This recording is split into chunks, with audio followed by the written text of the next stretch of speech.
When looking for the king of podcasts, you're at the wrong channel. Well, excuse me! Looking for good ideas for life? You're far from good hands. Hey, bud, what's your problem? If you think the listener is always right, you're far from the right place. Out of order! Even in the future, nothing works! Hosted by a Northeasterner by birth, but a rebel by choice. Are you threatening me? If you want a host that floats between love and madness, and we know the night is always gonna be here anyway. Thinking of you's working up my appetite. Looking forward to a little afternoon delight. then play on and listen to Crazy Train Radio. All right, guys, listen to this blues riff and B. Watch me for the changes and try and keep up, okay?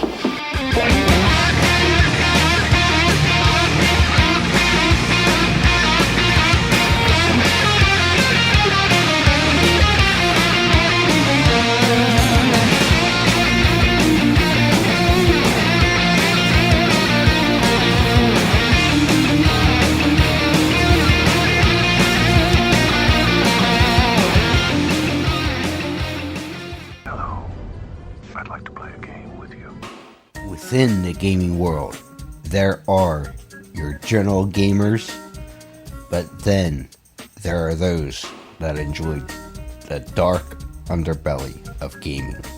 If you're one of those that enjoy the dark underbelly of gaming, we certainly got the place to send you.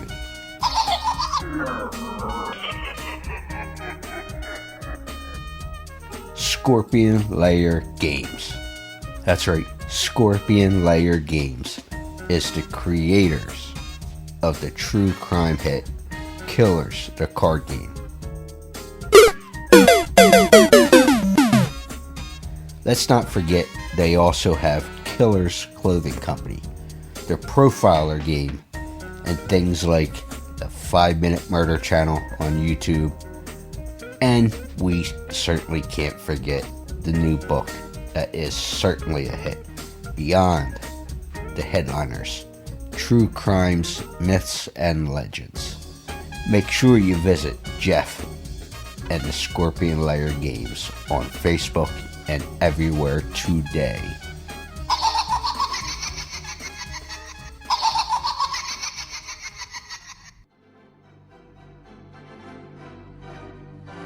Also want to give a quick thank you to our friends over at Ultra Pro, who is the leading manufacturer and supplier of sports, comics, and memorabilia storage. Whether it be card cases, sleeves, top loaders, or travel gear, you name it. We are also going to be working with Ultra Pro in the next few months to do some special giveaway packages for the holiday season coming up in a few months, so stay tuned. Make sure you check them out at ultrapro.com.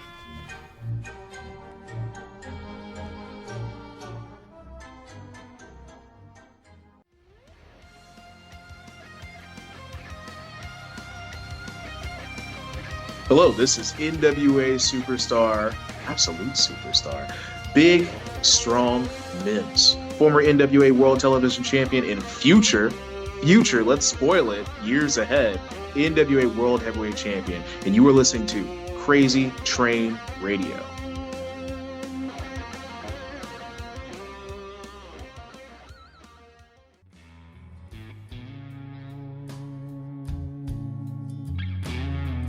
Ladies and gentlemen, boys and girls, children of all ages, this next guest, and I have to thank Mr. Paul, and I won't give away the Bat Cave of Mr. Paul, not my place to do so, for hooking us up, but this next guest has done a lot in his short career, and most recently, he has signed a full-time deal with the NWA, which is under Billy Corgan right now from the Smashing Pumpkins.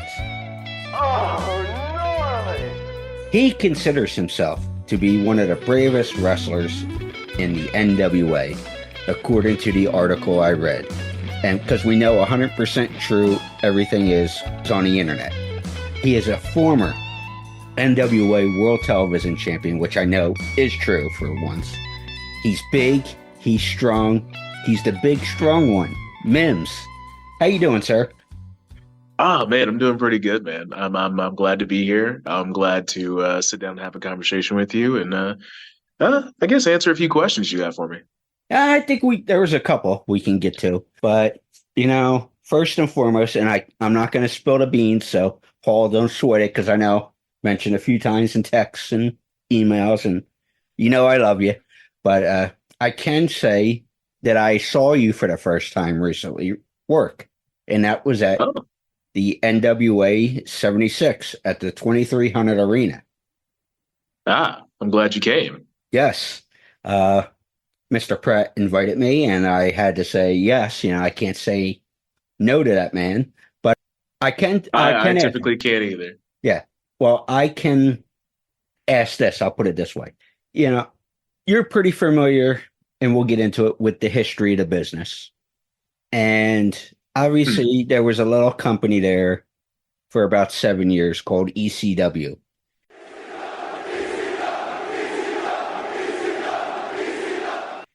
Yes. In a former iteration of the building. So for you, being a lifelong fan, man who knows the history and such, what was it like for you to come to Philly and perform at that building?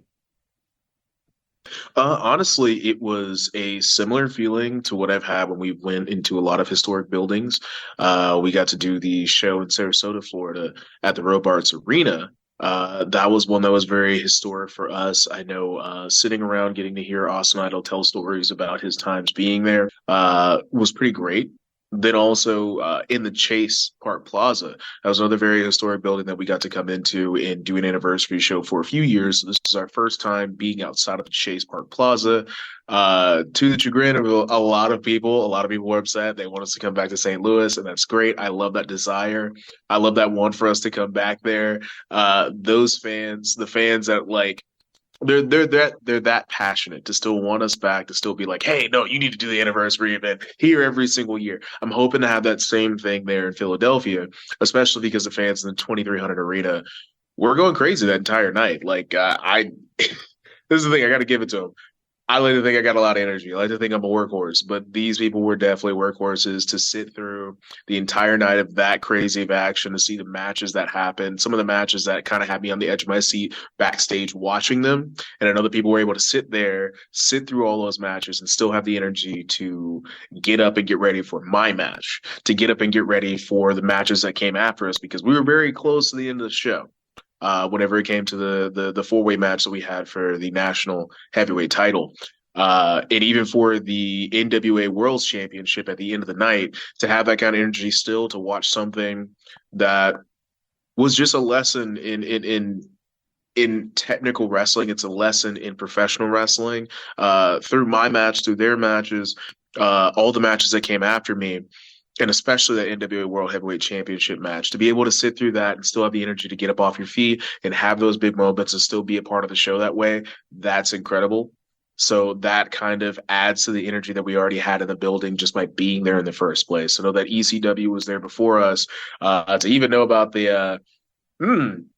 that one spicy bit about the ECW where it looks like our NWA World Heavyweight Championship got thrown in the trash. So that one wasn't exactly too great. But to be able to be back in that building again with that same World Heavyweight Championship and not have it disrespected in the way, but have it brought up and propped up in the way that it deserves to be, is a good way to kind of not rewrite history, but write a new version of history, Exactly. And one thing I want to bring up, since you mentioned it, as far as the chase, for the younger fans who may not be familiar, or maybe just heard some of the folklore of it, in the previous iteration of the NWA, and I'd say even prior to Crockett's owning, St. Louis was the home base for the NWA, essentially. And I think that should be accounted for historically, that why fans in St. Louis would be so passionate to have the anniversary there as well. and I can't think of the name of the title of it, but usually there was a title, usually one in St. Louis. Mm. And I would equate it to, say, the Intercontinental title in the WWE. And if you won this particular title I think maybe the North American title, I'll ask a wrestling historian I know that will correct me. It was if you were winning this. No, and I say that in a good way, Mims.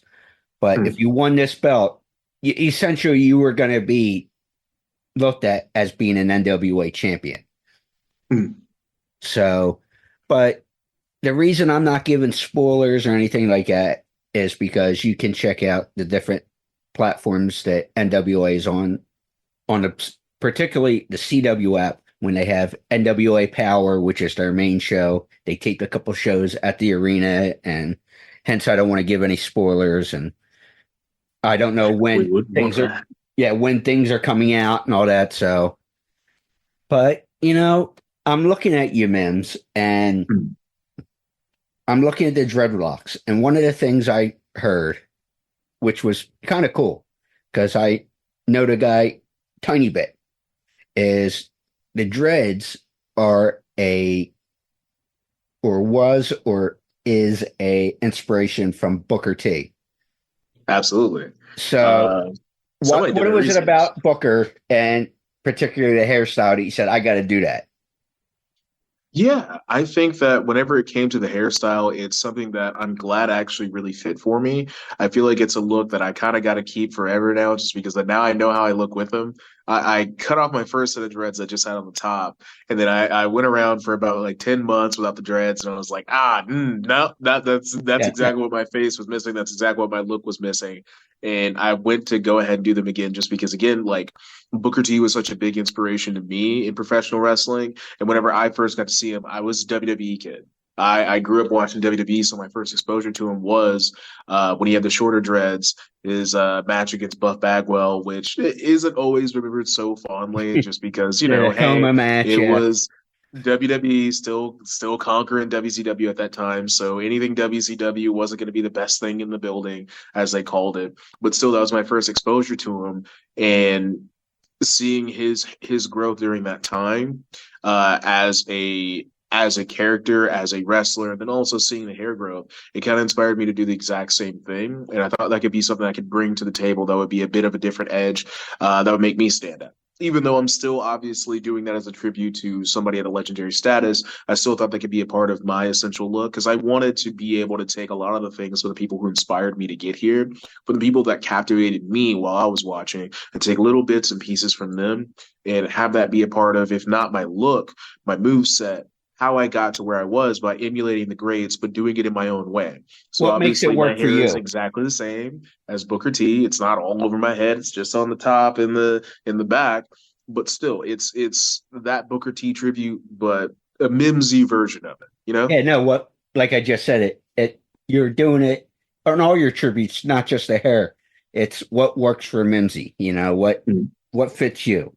But with the other tributes, what kind of tributes are you doing for other people as well that you're trying to incorporate? Yeah, I think the biggest one that's pretty easy for a lot of people to see, and I think anybody who was with me while I was structuring part of my moveset, I really wanted to get in JBL's Clothesline from Hell, just because JBL was one of the biggest villains for me growing up in the Ruthless Aggression era. I hated that man with every part of my being, because he was beating all my favorite stars. Like, this guy could get me to love anybody because I hated him that much. But just because of the fact that coming into the pro wrestling world, yeah, I'm a big guy. I'm big, strong Mims, and I say that for a reason.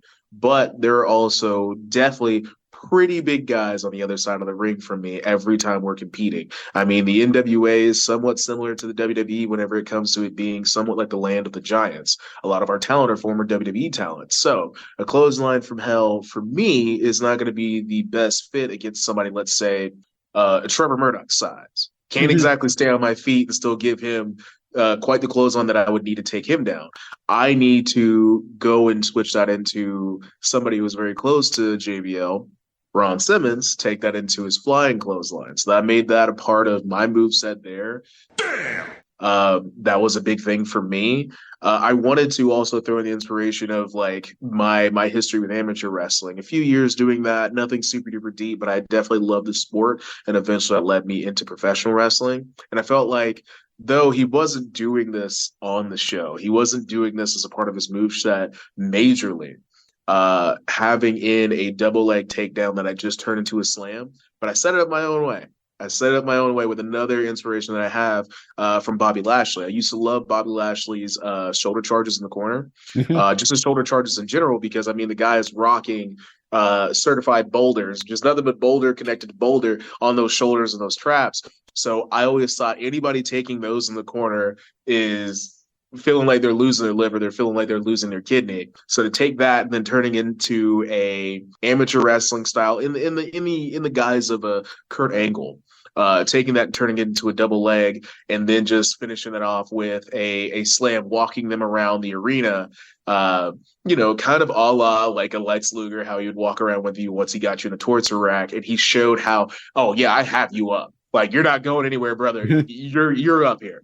That kind of idea. That was kind of the point A to point B to point C when it came to the inspirations for just that setup for that move. The shoulder charges in the corner after coming in with a splash. Usually I try to have that with a stinger splash, something like that. And then Bobby Lashley's shoulders, picking up into a double leg like I'm Kurt Angle, and then walking him around until I get him right in the center to show that I'm big and strong, just like a Lex Luger, and then slam him down into the mat. It's kind of close to the Arn Anderson spine buster whenever it comes to the authority that I lay him down with, but obviously how I'm setting up that move is completely different. So those are just like a touch of the different inspirations I had in the people that I was watching on film before I started to come up with what I was going to do here. How am I going to take this here? How am I going to tell this story here? I can use these tools, these moves to get that point across, with still kind of having my small nod to those people, even if they don't know it. They never have to watch a single match. I'd love it if they did. I've learned early on with NWA when we first started, that very first episode, there was a lot of other people in the professional wrestling world that had their eyes on what we were doing and were very supportive. Still, there's a lot of people within WWE and other companies that watch what we do on a weekly basis on NWA Power that are still rooting for us in so many ways. And knowing that any of those people that inspired me could possibly see one of these podcasts where I talk about it, see a match and say, hey, that kind of looks like my move there, would be great. But it's still in my head to be able to show, I guess, to the business. And this is more of like a passionate kind of spiritual way to kind of give that back and show that I appreciate what I'm able to do here. Not that I was just a fan, but also I'm somebody who got to strap my boots up and get in the ring and do the same thing they were doing, that they paved the way. That's kind of my little thank you. No, I totally get that. And you could see it with the stuff I have seen of yours, both on tape and in person. But you mentioned about the amateur background briefly and all that fun stuff. But how did you set the foundation? But also, what kind of sacrifices would you say you needed to get into the business to be where you're at now? Because I know you trained with like Crimson and Tried and True Pro Wrestling and all that before you signed. But what kind of sacrifices and everything did you need to give to establish yourself to where you're at now? So that is a long list of sacrifices. Honestly, it's not just losing sleep. I mean, that's probably like the surface level thing that a lot of people think whenever they get into professional wrestling. Also, something that a lot of good trainers, and this is why I've had a really good school that I came out of under Crimson, starting off my training with Jeremiah Plunkett, with my next set of training under Crazy Steve, and then finally my last bit of training for the last year and a half with Tried and True Pro Wrestling under Tom Latimer. I think back to something that Plunkett said to us in those first couple of weeks of beginner's training. He was like, hey, I know you love professional wrestling, but get ready for this, because you are never going to feel 100% another day in your life. You're sacrificing your body first and foremost when you get into this. The moment you take your first bump, you are agreeing to say, hey, I know I'm not going to be okay. I'm not going to ever feel like I'm 100%, feel like I did when I was in my teenage years, when I was in my prime. You're never going to feel like that again. Pain is going to be a constant in your life, and that's a sacrifice that everybody should be willing to make just to even try this in the first place.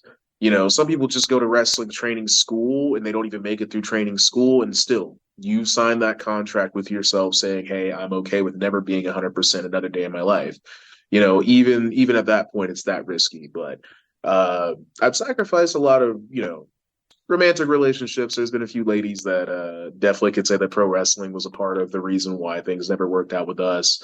I would say kind of friendships here and there. You're not going to put as much effort and time into friendships whenever, hey, I've got to go to training, brother. Hey, I've got to go to training, brother. Hey, Crimson wants me to set up for this event. Hey, I got to be here. Hey, I got to be at this show. Hey, I got to be there. Hey, I can't talk on the phone right now. I'm going over my match. Those kind of different things like that sacrifices friendships, those romantic relationships, and definitely jobs. I mean, you've got to be realistic for professional wrestling, unless you're just loaded with cash and have very good connections in the business when you first start. It's going to be expensive to get started. You're putting so much money in. So you're not just sacrificing your time. You're not just sacrificing your body. You're sacrificing your money. It's financially intensive. You can't be dead broke and start professional wrestling.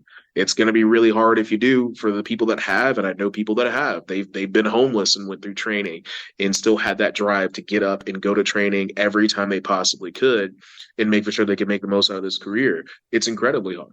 So you're sacrificing that money, even your occupation. I can't even count how many jobs I've either had to quit, I've had to avoid even trying to apply for, or straight up got fired from because, hey, professional wrestling, sorry, brother, that's taking precedent. That's my career. This is the difference between a job and a career. Mm-hmm. A job is, even in the wrestling business, for the people that are, a little bit smarter to what lingo we use in the business.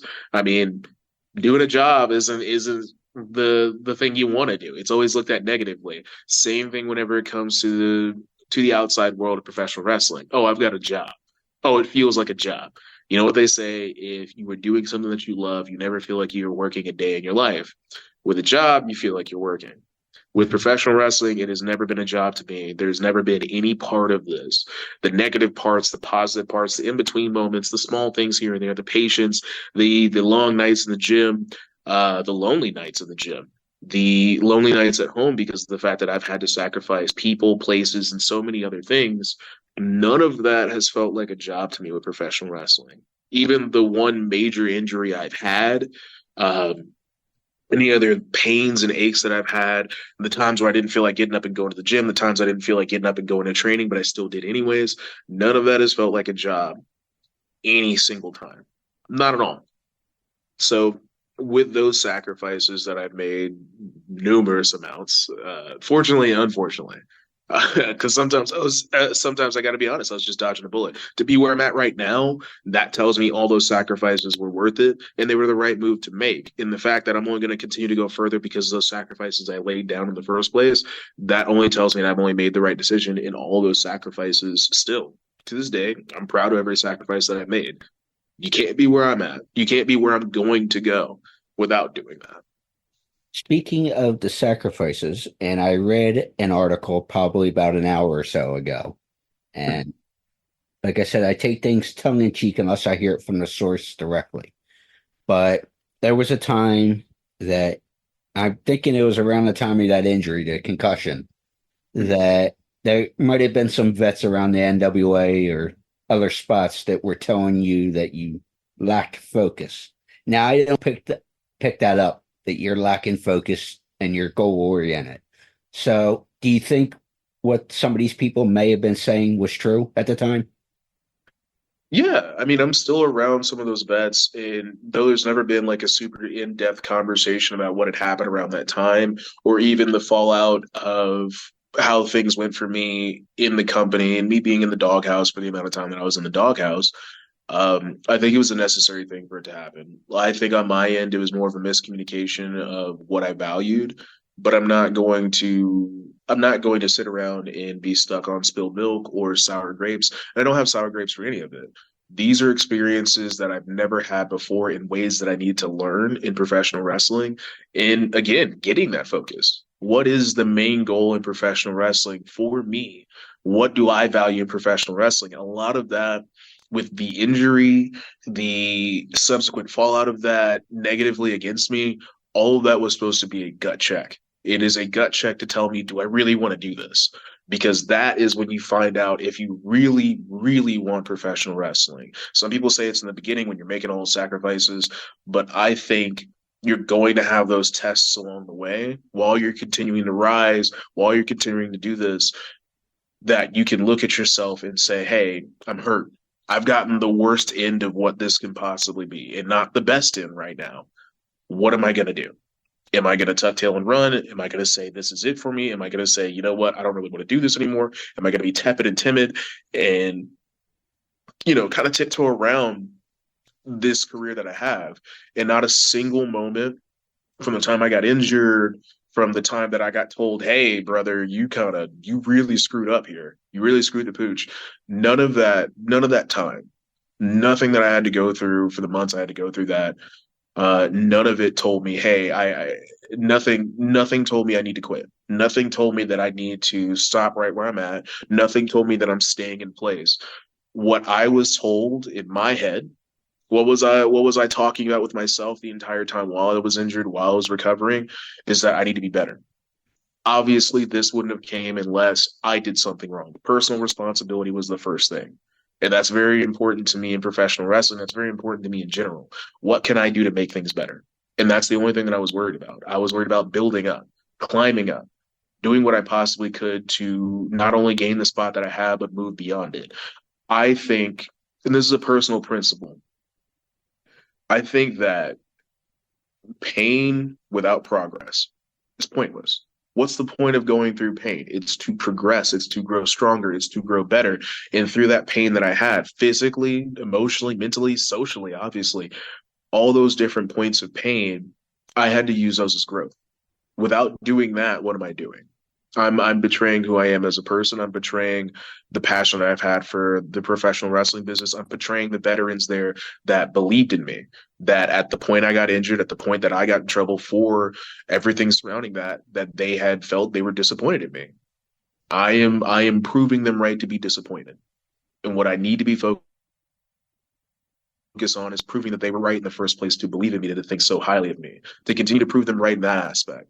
And that's all that I should be focused on. I shouldn't be upset that it happened. I shouldn't be upset that things aren't going well for me, that people have things to say. That's cool. People have opinions. And that's fine. You're never going to get to a point where you have all positive opinions about you and everybody's just happy with what you're doing. But for the people that matter, for the people that care, there's a lot of people that were upset, that did speak out about it, that spoke to me about it, or that showed me, hey, you did something wrong. We're going to negatively sanction you. We're going to do something wrong. For those people, they were showing me that they cared. By even giving me that reaction, by even putting me in a position where I felt like I was in the hot seat because it told me I had to nut up or shut up. And what did I do? I nutted up. I nutted up for a lack of better word. And I think I am better off after having that injury. I'm better off after having that heat. I'm better off after having such negative situations in the first place. I don't know where I would be if I wouldn't have had those injuries. If I wouldn't have had those issues, I like to say that I believe in myself in all situations and all variants of where I can go with my life. But it does make me wonder, it does give me pause to wonder if I would be as well off as I am right now, or as well off as I'm going to be if I would have missed out on that opportunity to learn something. So I'm more appreciative of everybody that was involved in that situation to, again, put me in the hot seat, test me. That's what I needed. Hey, I may need it again. This all may happen another time, and still the same thing that I did last time, I'm going to improve upon that next time, if there is a next time. Exactly. It's how we, not just in wrestling, but in life, it's how we grow, like you said. And, there's a certain etiquette that you carry yourself around the wrestling business.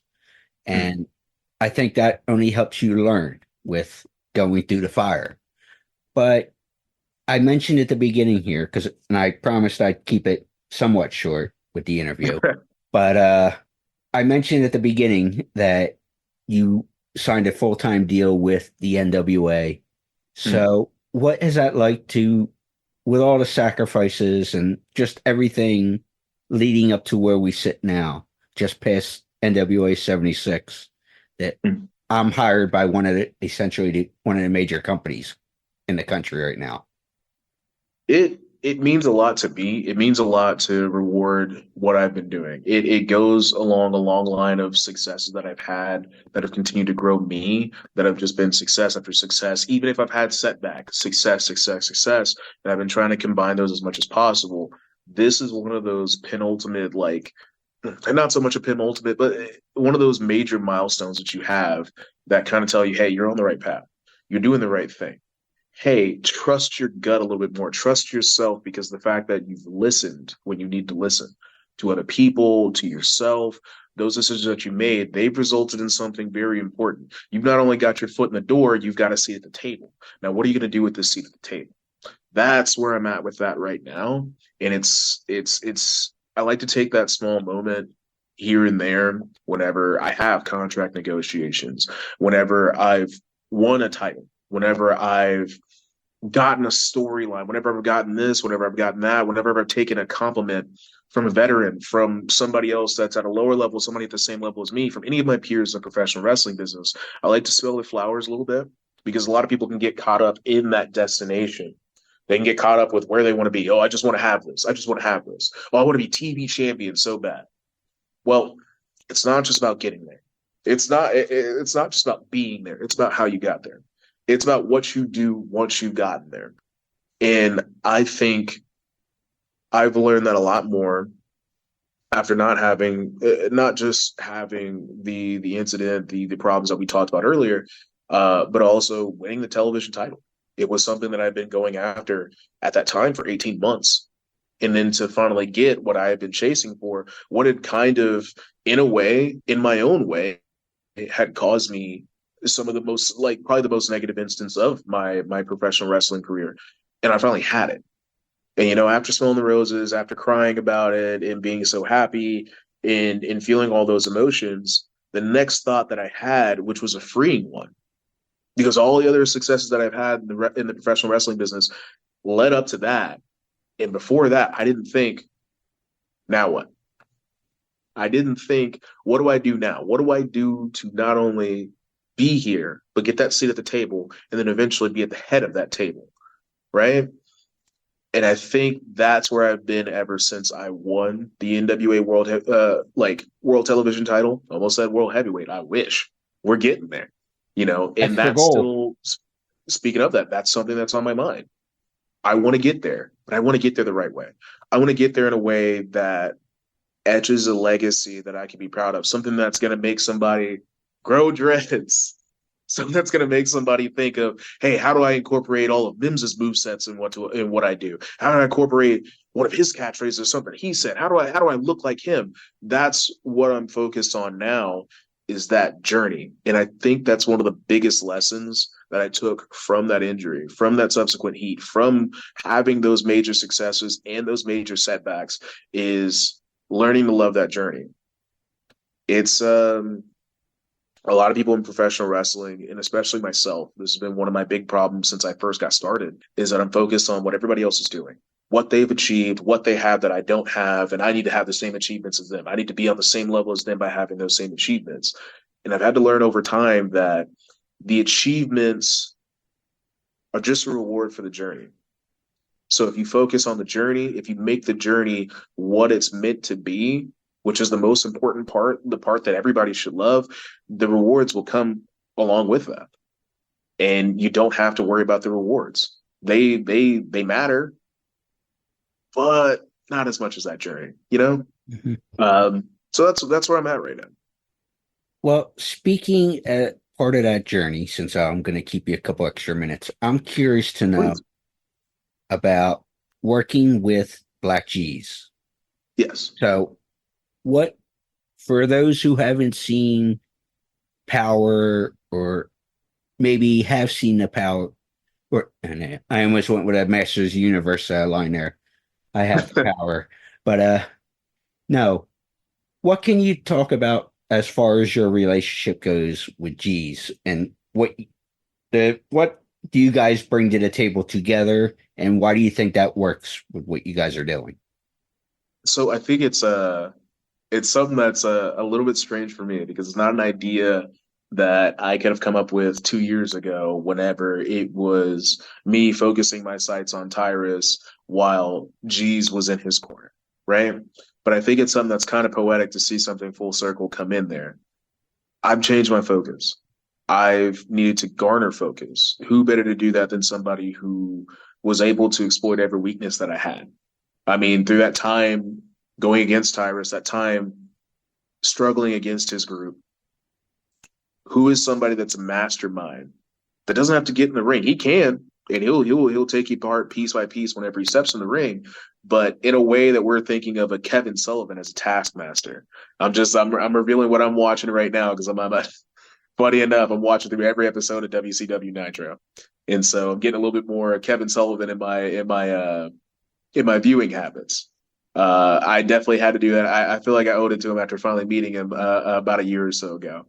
But kind of in that same vein, how do you find what you lack without going to somebody who knows exactly what you lack? They know your every single weakness. You can't strengthen those weaknesses on your own because you can't see them. You can't see how you can strengthen those things. And I think with the partnership between me and Black G's, he finds a way to strengthen me in those weaknesses. He's able to get in my head in a way that other people aren't and say, hey, have you ever thought about doing it this way?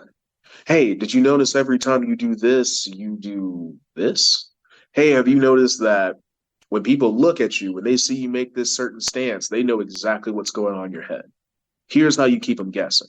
Here's what the missing piece is. Here's that little push that you didn't have. Here's the reason why Tyrus was beating you at every single end. Here's why you could only surprise him oh so much. This is why he was a world champion. This is why EC3 was a world champion. This is why these people became world champion. And even though he had no specific relationship with a Nick Aldis, this is what he was doing that you're not. This is how you step up to the plate. This is how you emulate those world champions and you become the first in the Lightning era, the Lightning One era. This is how you become the first homegrown NWA World Heavyweight Champion. Because there's no other person right now. There's no other person that has held that NWA World Heavyweight title that hasn't had a name somewhere else. That is a part of this Lightning One era that has held it currently. There's nobody else. So what do I do to be the first one? I think that with our partnership, he makes that possible. Where I would have never seen these flaws, where I would have never seen the things that I lack, he can see them clear as day. And we can make up for those. That way, the name Big Strong is something that means that in a full sense. There is no weaknesses, there's only strength. That's what Black G's brings to the table. That's what this partnership does that stands out. The way that he brings those sides out of me, that brings that vicious focus, that sharper edge that I need, that other people in the NWA right now do not have. Whether it's because they don't have Black G's on their side, or either because they don't have the aptitude that I do. They don't have that desire that I do, the willingness to sacrifice anything and everything to be the top guy there that can only be supplemented by somebody like Black G's. Maybe they don't have that. They don't have all these qualities that I listed off and the countless other qualities that I could list off and continue with that same sentiment. They lack these. We have them. And so I think over time, not just whenever you saw the NWA 76 with a match that I'm not gonna divulge. We want people to watch it on Power. Yes. Exactly. They're going to watch it on Power. But also going forward, I think we'll be able to display a lot better what the difference is. He says, we can show you and we can tell you. I'm going to let that show part go on first. We can tell you along the way while we're showing you. And I think that's where I'm at. I guess my final question, and I know this is, I don't know. Yeah, fuck it. I'll just ask it. So you work for Mr. Billy Corgan, Yes. who people know from Smashing Pumpkins, but also a lifelong wrestling fan and now promoter, and people know his history with wrestling.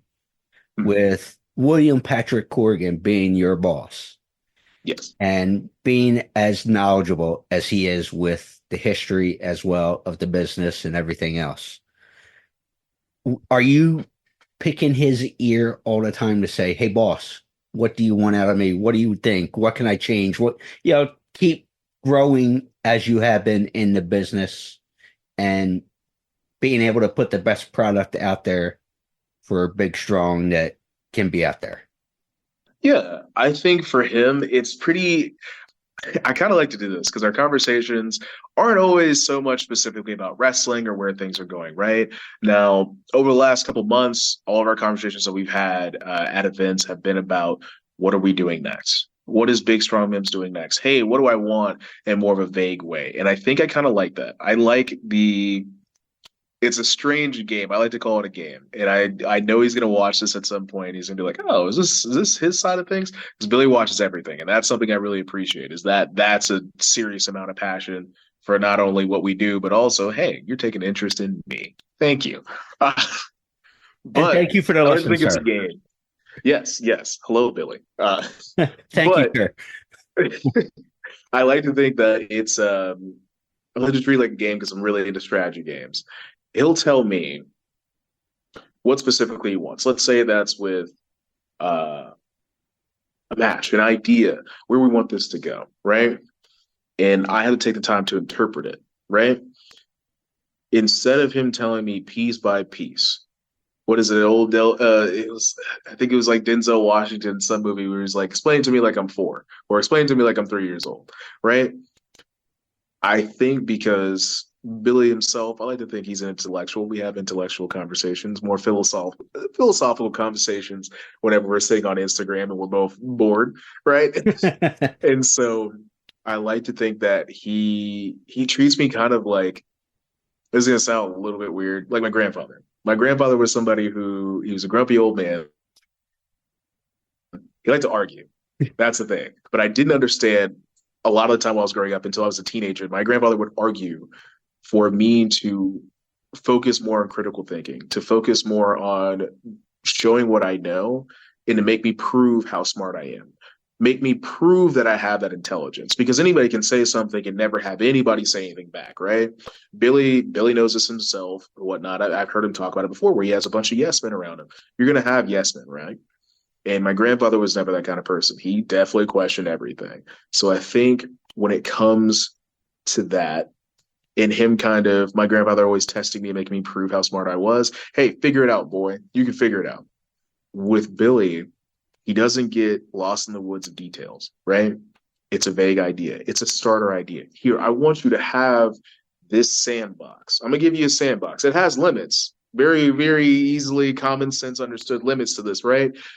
But I want you to figure out how to play right? I want you to figure out exactly the best way to possibly do this. If I get too stuck in details, hey, brother, you're overthinking it. Don't overthink it. It's professional wrestling. So I like that idea with Billy, that he never goes in and lets me indulge in my overthinking. I'm somebody who likes to overthink. I think a lot. I love to shut this thing off. That'd be great. We all do it, right? So I think with Billy, he likes to keep it simple with that. And I try my best to keep that away from his ear, that I'm overthinking about it, that I'm, well, what do I do here? What do you want me to do this specific thing here? Have this specific moment? You want me to have this? You want me to look this way? No. And I think what that means, along with him signing me to a new contract, along with him trusting me to be the World Television Champion, that is showing a large level of trust. That is showing not only a large level of trust in me, but a trust in my intellect, a trust that I know what I'm doing, a trust that I'm around the right people, that I'm in the right company to get the most out of me, to make me the biggest star possible. He trusts me to do that. All he's doing is, just like Black Cheese, little push. That's it. Here's a little direction. I just need you to go that way. Do you need to know if it's north, if it's west, if it's east, if it's south, northwest, how many clicks you need to go, how many steps you need to go, how many hops you need to go? You need to go backwards. You need to snack first. You need this. No. This is the right direction for you, Mims. Just go that way. I'm pretty for sure you're going to find exactly where I want you to be. That's how I like to think of the conversations between me and Billy. And that's what always keeps me at this point where I'm not only happy, but I'm satisfied with not only where I'm at, but where I'm going to go with the NWA. Because it means that I have somebody that trusts me that much that, hey, it doesn't matter what you do. It's going to be the right thing. It's going to be the right thing. And that feels freeing. There's not a lot of, I've had a lot of jobs in my life, right? There's not been too many people that have signed their name to my paychecks. Have just been like, yeah, here's a little direction, but I trust you to do whatever you want. And you're going to do the right thing. It's not very often you get that. And Billy's that kind of boss. And I love that. And I would think, and I never interacted with Billy or met him or anything like that, but I would think the way you said that is if there was an issue with the direction you're going or whatever, he would say, hey, Mims, he would pull you back if he needed to. Absolutely. And I think with that, that's where he has a difference between him and then I guess the stories you hear about Vince McMahon. I don't know Vince McMahon. I've never had an interaction with him, never got to meet him, only seen him at one show ever. And I was sitting in the stands. So, some people would say, like, I've seen some interviews where people would say, oh, Vince is hard to get in touch with. He's hard to reach. You have to go through so many people to get to him. With Billy, he's very easy to talk to. He's very easy to come right up to him and say, hey, Billy, I want to talk about this. I wanted to ask about this. Well, what do you think about this? And I've never felt like I've had a hard time reaching Billy at any point, even going to his concerts. Like one of his last shows that he had his last world tour last year in Franklin, Tennessee. I came to the show in the front row. And after the show was over, came and saw him backstage. It was very easy to get to him. It wasn't hard to do it. One of his wrestlers. It's all hard to get to him and have that conversation. And if anything, when he saw me back there, he wanted to come to me and have a conversation. And I think being personable like that, being the fact that he's not scared of his talent, and I'm not saying that's a shade to anybody else, saying that anybody else is scared of the talent. Not saying that Vince McMahon is scared of his talent. But you're not only open to those conversations, you want to have those conversations with your talent. You want to be able to touch base with anybody and everybody at every level. I mean, I felt like I could have talked to him whenever I was just enhancement talent. Just on episode 1 of NWA Power, I felt like I could have had a conversation with him. And it didn't scare me to have that conversation with him, to see what he thought, to see what his vision was, and then try to go out there and fulfill exactly what that is. Never felt scared of that. And so that's all for my Billy Suck Up hour. We're Yeah. And I won't say as far as being scared of talent from what you hear. No. I've only met the man once backstage at TNA. That's it. I don't know anything about and I have to take the little dig. Some people will jump all over that, but yeah.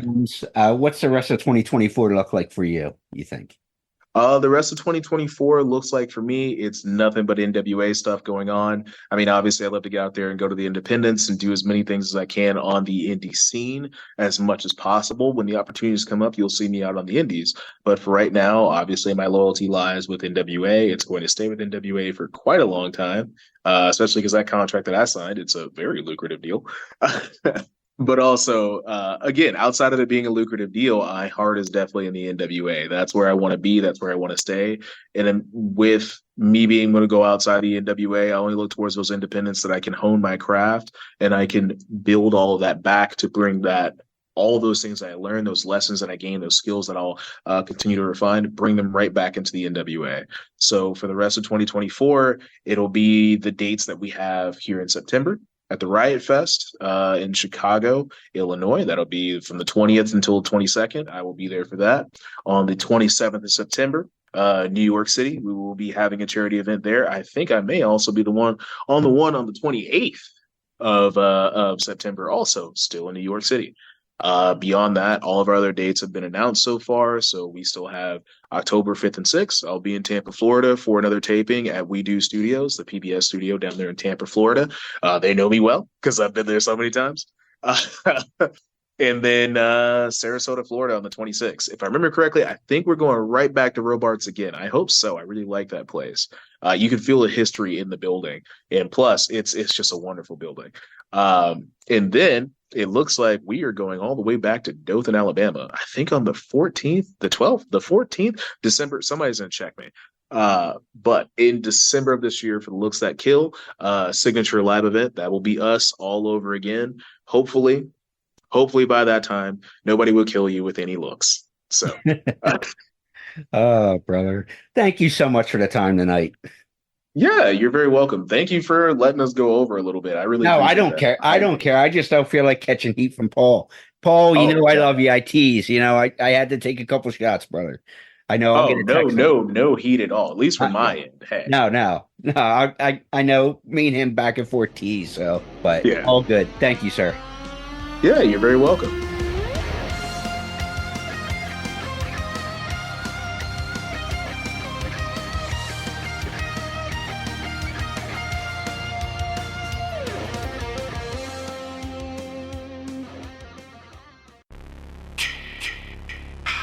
Hey there, Friday fans.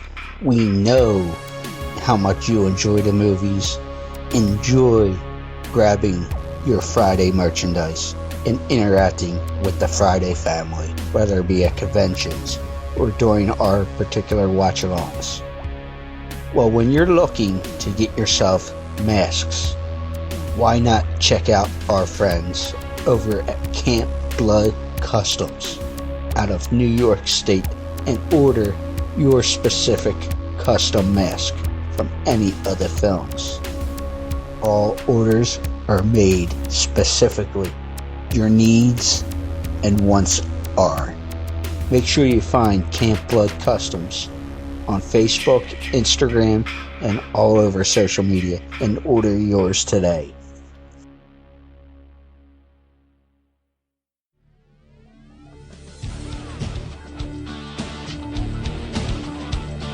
Hey everybody, what's up? It's the original ECW original, Bay Ragby, aka Easy Rider, aka Chubby Dudley, and you are listening to Crazy Train Radio.